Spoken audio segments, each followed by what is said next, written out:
Instead of the term, how can we love ourselves more, I'd like to ask, how can we accept ourselves more? That in the way most of us have been socialized, the way in which a child learns, the initial learning, is that the parent is under pressure to socialize the child, to make the child socially functional. And in doing that, they emotionally, whether they intend to or not, reward and punish the child for behaviors.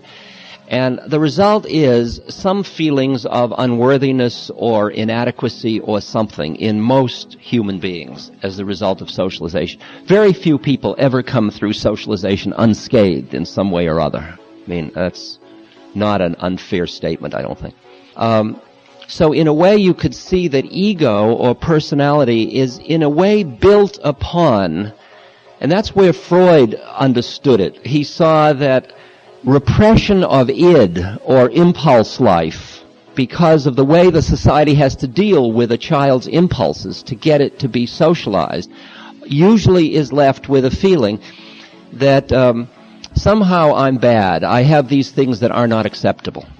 Then you build this social structure, and often what you end up with is a personality that's constantly looking to the world and other people. Do you approve of me? Do you like me? Am I good enough? Am I acceptable to you? Have I achieved enough? And you get an A for effort, and you feel good. And if you don't get the A, it's not like you feel nothing, you feel bad.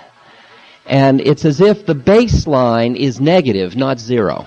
Do you hear the issue that I'm talking about? So that you're constantly using your life experiences as a way to disprove a basic negative feeling about yourself.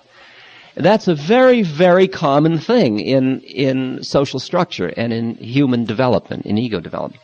So many psychological systems, like Freud's system, for example, works primarily with negative going to zero. That's the domain that you work with. Right behind that is where the spiritual dimension begins, and that's a part that looks at the universe and just sees it as it is. It doesn't see when you've got a negative thing, the opposite. When you're trying to undo it, you could undo it by emphasizing the positive. Like if you don't like yourself, you could emphasize, I love myself, which is how do we love ourselves more is the question.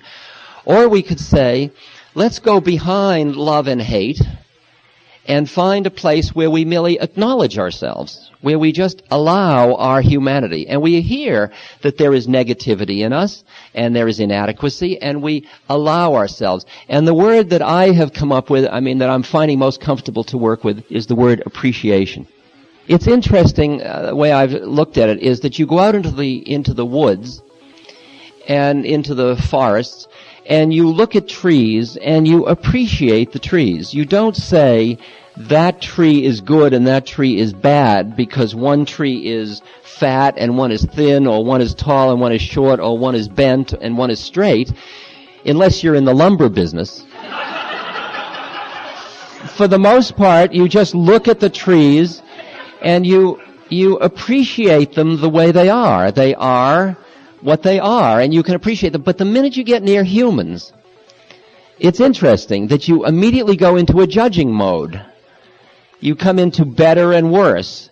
And you do that out of your own insecurity. You do that out of your own need constantly to be reassuring yourself. So you're saying that person is got more hair than I do, or that person is see, that's the one I picked. So I wonder why. That, or you go into, you find dimensions constantly judging and equating. Am I as good as? Am I equal to? Am I as good a mother? Am I as beautiful a woman? Am I as effective a worker? Am I, whatever it is, whatever dimension.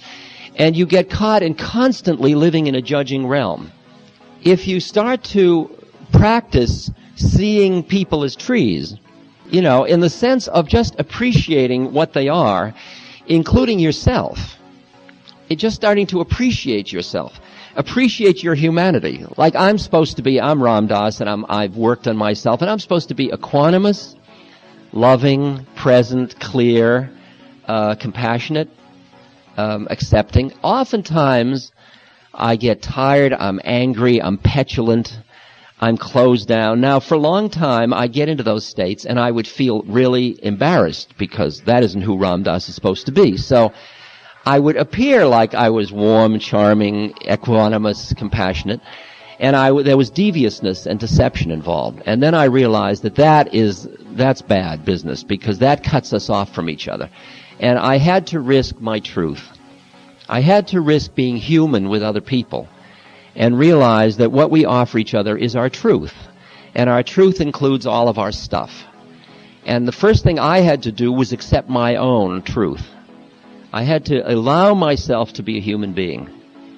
I think that I was very helped by my spook friend Emmanuel, my disembodied friend, who, when I said to him, Emmanuel, what am I doing on Earth? He said, why don't you try, you're on Earth, why don't you try taking the curriculum? Why don't you try being human? And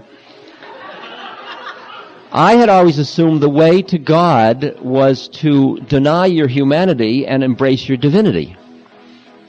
And then I realized that the way to truth might be through acknowledging the fullness of where I found myself to be, which was my humanity and my divinity.